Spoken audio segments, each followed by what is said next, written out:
Feeling unwanted and not being enough. I don't know where to even start on this topic. I don't know if this is fully universal, but I believe everyone's had these feelings before, feeling not wanted or not being enough for somebody. This in particular is the motif of my personal life, and due to some recent events, I just felt like I needed to really make this video. I'm going to give you some information of my own personal life and so then you can understand my methods of coping. Everyone always says this, but I was really weird growing up. First, I had a reading disability and I couldn't read till about 3rd grade anything but Dr. Seuss. But I excelled in mathematics and I was doing Algebra 1 work in the 3rd grade. People thought I had Asperger's and or some type of form of autism growing up, which wasn't the case, but it just kind of starts off with Michelle Cheryl was different. So in elementary school, I was a total tomboy, and I actually wanted to be a boy. I would dress up as a boy. I always wanted to cut my hair off, but my mom would never let me. I just felt like I was a boy, which was hard in elementary school because I couldn't make any friends with the girls because I couldn't really click with them, and the friends that were girls of mine didn't really click with me and kind of, put me off and ignored me. So elementary school, I never really had a close friend. I wasn't attractive. I was really, really skinny. I had a little bit of an eating disorder, and my sister was really girly and cute, and everyone loved her over me. So just starting off elementary school, I was very unwanted. No one wanted to be my friend. No one to really spend time or really know me. I was very much alone, and friends never really cared about Michelle or really cared about me. Moving on to middle school, I made some friends. I was so annoying in middle school. I was really crazy. That's when I started really caring about my looks and stuff because boys weren't attracted to tomboys, and I started wearing makeup, and I was so fake. And due to my fakeness, I had trouble with friends. I had some solid relationships, but they ended up leaving, and I never really had a solid best friend or friendship. High school, first 2 years of high school, like I said, I've always been alone. People never really wanted to hang out with me. I was never invited to birthday parties except occasionally, or sleepovers, or for people to hang out with me. Michelle was just kind of weird. And during my first freshman and sophomore year, I went through some depression and horrible times, and I was home hospitaled, so I was alone. So basically, in life, I've learned, I've always been unwanted. I've always been rejected by friends and my peers, and I've always just been an oddball out. My mentality completely changed after depression, and now the way I think is not the way most of my peers think, so I have trouble getting along with my age now. I click well with a lot older people, and this is probably due to the fact that I always hung out with adults because I didn't really have a lot of friends, and I was unwanted, and I was ignored by peers.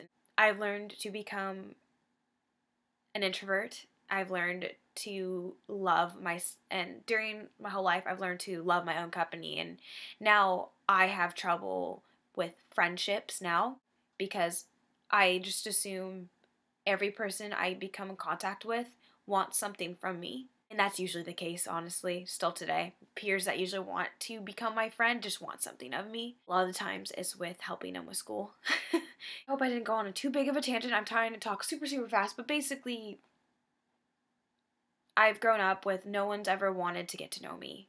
But besides that, I've always been unwanted and pushed away and always hurt, and I would go through so many days as crying and asking and praying every day for a friend to God, and no one ever showed up. Today, people who I'm friends with, I'm really bad with communication. If you know me personally in real life, or if I've given you my number or anything, I'm really bad at keeping contact with people because I don't trust them, and I don't feel comfortable with talking so much to people because I'm scared, because I'm so used to no one really giving a crap about me. My issue right now. Sometimes I feel like, or just with anybody who ignores me or stops talking to me or mistreats me or anything, because I show unconditional kindness and forgiveness to people, and so a lot of people take advantage of that and start becoming really rude to me or will do cruel things to me because they know I will forgive them. And so many people are doing that to me lately, and it just makes me feel like, especially certain boys, it makes me feel like, well, if I was more, if I was this, and I find myself thinking, like, if I was a Victoria's Secret model and I had these big lips, or if I weighed less here, or if I could click with people more, then this person will love me. Basically, I keep thinking, because this person mistreats me and shows no disinterest in me, that I associate that with unwantedness and not being enough. After that story, here's my advice, and this is how I cope and make it through. First of all, God's created you the way you are created right now. As you are right now, you're perfect. You are enough. Everyone who is watching this video, you are more than enough, and don't ever let anyone ever think that you're not enough. And I think this so much, and I need to get it out, and I still struggle, so I feel like a hypocrite about giving you this advice. And just because somebody doesn't want you in their life, that is their fault. They have other issues in their life, and it's not you, it is them. Bubs Beauty said one of my most favorite quotes. You can be the tastiest peach in the whole world, but not everybody likes peaches. You are fine. You don't have to be an apple. You can be a peach.